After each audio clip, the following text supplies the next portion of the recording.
Last, let's talk about the E minor etude.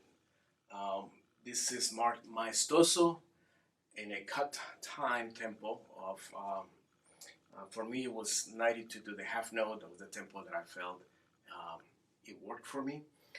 And it's also marked fortissimo energicamente, which means fortissimo with lots of energy. To achieve this, I would encourage you to pay close attention to all the articulations that are marked throughout the piece, especially those that are accents. Make sure that they're really energetic and marked and emphasized.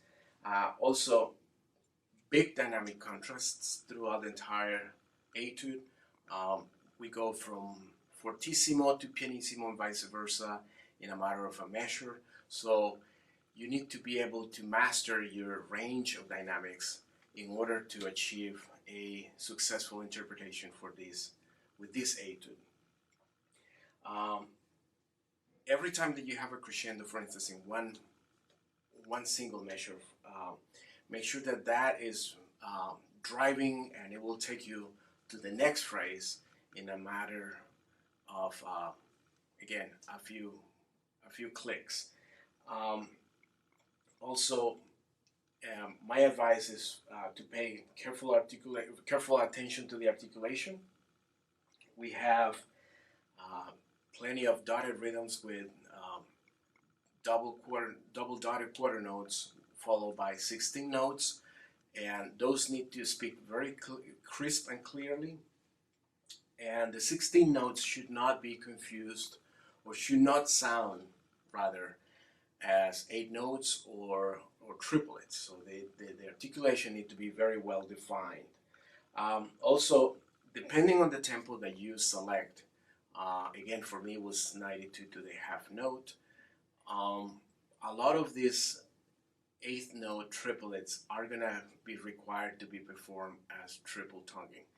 So as you prepare for this, I would recommend that you will isolate these triplets and practice them over and over and over in a manner that all 3 notes speak equally clear.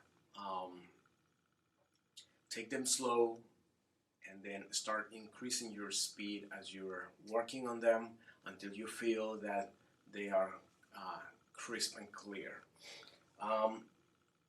Also, another interesting thing, because of the key of the E minor, you're gonna encounter a few obstacles, we can call them that, which are these accidentals, particularly the G sharp and the D sharp. So pay close attention as you map out a way to perform this that is not going to catch you off guard or is going to make you feel uncomfortable or uneasy because you're not used to them. So practice these sections multiple times in various speeds until you feel that they are part of the whole, the bigger picture. There are indications as well on the page, in addition to the energicamente at the top. For instance, halfway through the page, the second part, it says scherzando con gracia. So that means playful with grace. So make sure that your interpretation here is very uplifting. It's not heavy.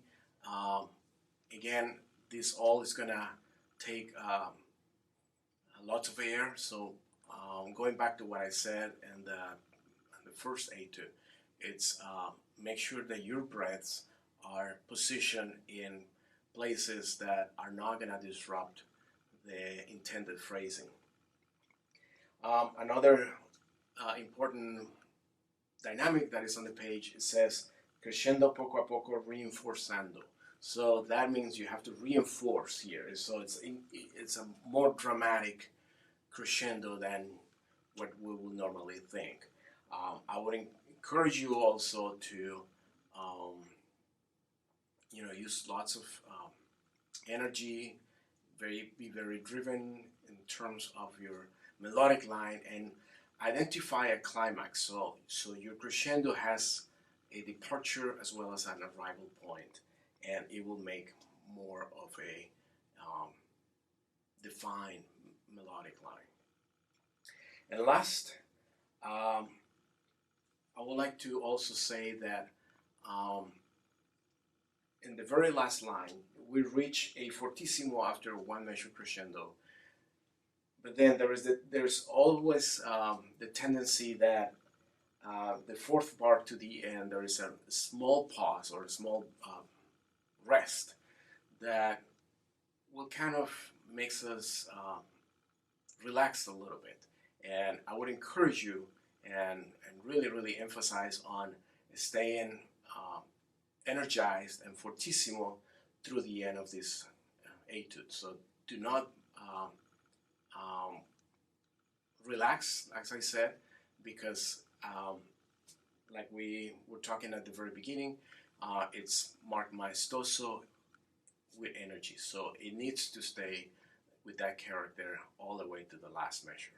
I hope this helps you, and it's been a great pleasure, and I hope to be able to visit with any of you in the near future.